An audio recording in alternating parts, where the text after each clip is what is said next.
Dans cet exercice de 145, donc un CPPSI de 2017, on s'intéresse à un endomorphisme de Mn de R défini par M associe trace de AM fois IN, où A est une matrice de Mn de R non nulle donnée fixée. Dans une première question, on demande de déterminer phi carré en fonction de phi. Donc pour ça, on prend une matrice M de Mn de R quelconque et on calcule phi carré de M, c'est-à-dire phi de M, c'est-à-dire phi de cette quantité-là. Et donc on se retrouve à calculer la trace de A fois phi de M, donc la trace de AM fois IN, le tout fois IN. On se rend compte ici que la trace de AM, c'est un réel, et comme la trace est linéaire, on peut le sortir devant.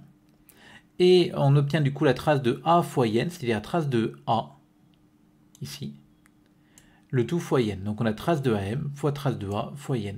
En réorganisant ce produit de réel et de matrice, on obtient la trace de A fois la trace de AM fois IN, et la trace de AM fois IN, on reconnaît phi de M. Donc on a, pour tout M dans Mn de R, phi carré de M égale trace de A fois phi de M. Donc finalement, on a phi au carré égale trace de A fois phi.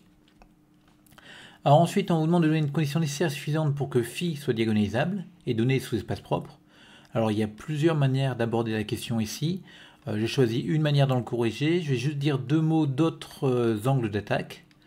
Déjà, on peut remarquer que phi, ici, va de Mn de R dans Mn de R, mais si on regarde plus précisément dans quel ensemble se trouve l'image de phi, ben dans l'image de phi, on n'a que des multiples de l'identité. Et donc du coup, ça nous dit déjà une information importante.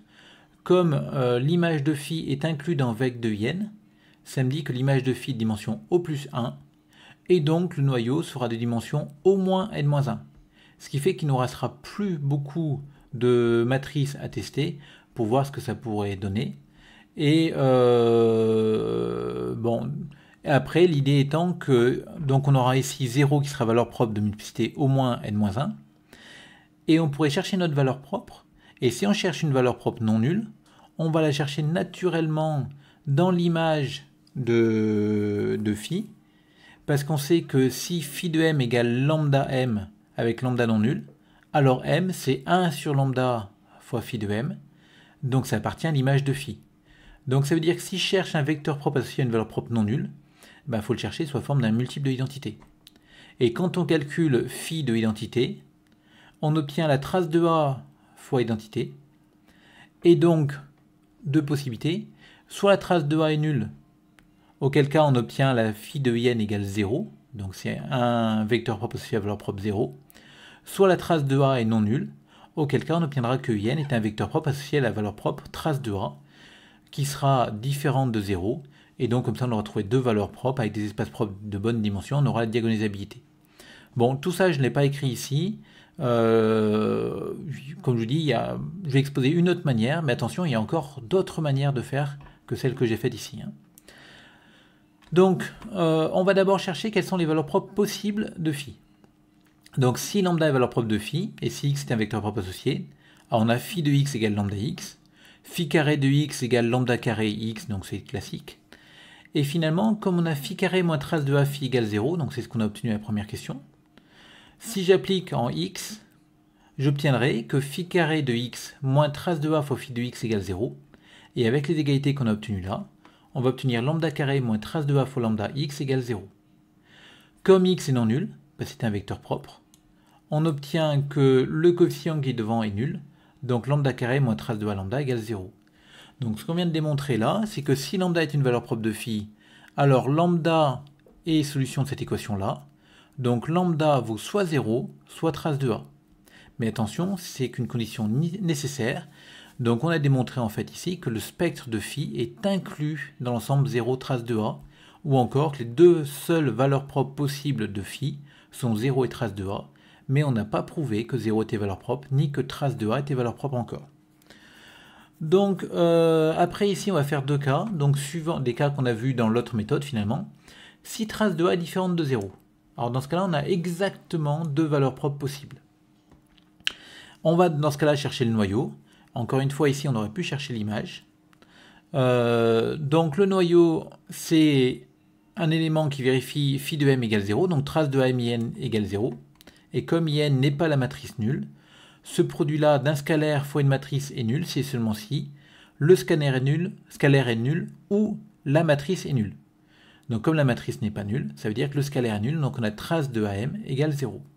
Attention, ça n'aurait pas été valable, je vous rappelle que le produit de deux matrices peut être nul sans qu'aucune des deux matrices ne soit nulle. Donc si on avait eu un produit de matrice égale 0, on n'aurait pas pu conclure comme ça. C'est vraiment parce qu'ici on a un scalaire, trace de AM, fois une matrice, qu'on peut arriver ici. Or, mon application qui a phi associée à trace de AM, c'est une forme linéaire. Donc une forme linéaire, je vous rappelle que c'est une application linéaire à valeur dans R, parce qu'ici on est sur R, moi éventuellement dans C. Et cette forme linéaire n'est pas nulle. Pourquoi est-ce qu'elle n'est pas nulle? Parce que si je calcule la trace de A fois T de A, on va obtenir que c'est la somme des A et J carrés, c'est-à-dire la somme de tous les coefficients de A au carré. Alors cette égalité-là n'est peut-être pas évidente. Si ça ne vous paraît pas évident, je vous rappelle qu'on a démontré à plusieurs reprises que l'application qui a A, B appartenant à Mn de R associe la trace de A, T de B était un produit scalaire. Et que ce produit scalaire, c'était en fait l'application qui a A, B associe la somme des AIJ, BIJ pour tout IJ dans N au carré. Donc regardez cette partie-là sur les produits scalaires de cette forme-là et vous verrez qu'on obtient ce résultat-là. Et cette quantité est strictement positive parce que A est différent de 0. Donc vous voyez, si j'ai trouvé une matrice particulière M égale T de A pour laquelle phi de T de A est différent de 0, donc mon application linéaire, ma forme linéaire n'est pas nulle. Et donc, comme j'ai une forme linéaire, son image est inclue dans R. Donc c'est soit R si l'image est de dimension 1, soit 0 si l'image est de dimension 0. Mais comme c'est pas 0, j'ai trouvé un élément de l'image qui n'est pas nul. Dans ce cas-là, c'est R, et donc l'image est de dimension 1. Et donc, je peux maintenant utiliser le théorème du rang, qui me dit que dim de E0 de phi, c'est la dimension de ker phi. Et donc, cette dimension de ker phi, c'est la dimension de ker de phi, parce qu'on a vu que M appartient à ker phi si seulement si trace de M égale 0, c'est-à-dire si seulement si phi de M égale 0. Et la dimension de ker phi, ça va être n carré moins la dimension de R, c'est-à-dire n carré moins 1.